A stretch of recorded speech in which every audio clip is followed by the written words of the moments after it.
Τι είναι αυτό? Ένα σπουργίτη.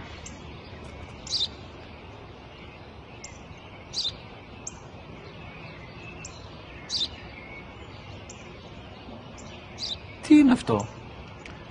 Μόλις τώρα στο πατέρα, σπουργίτη είναι.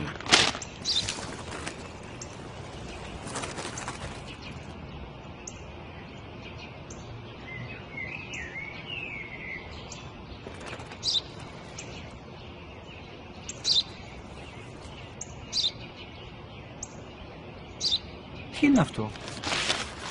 Ένα σπουργίτη είναι, πατέρα. Ένα σπουργίτη. Σπου-γι-τι!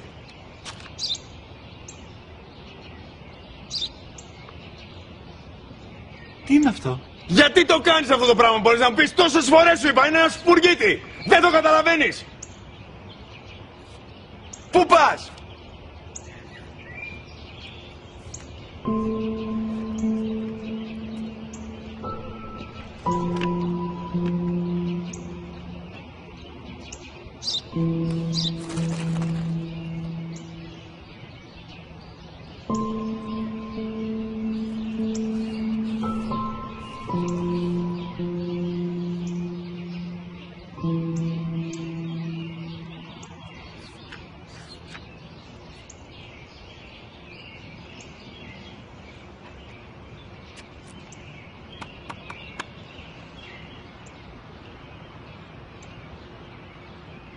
Δυνατά.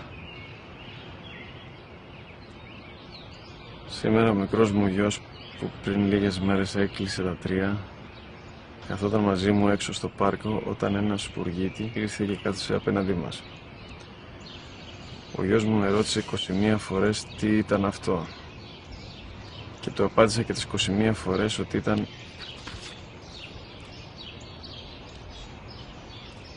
ένα σπουργίτη.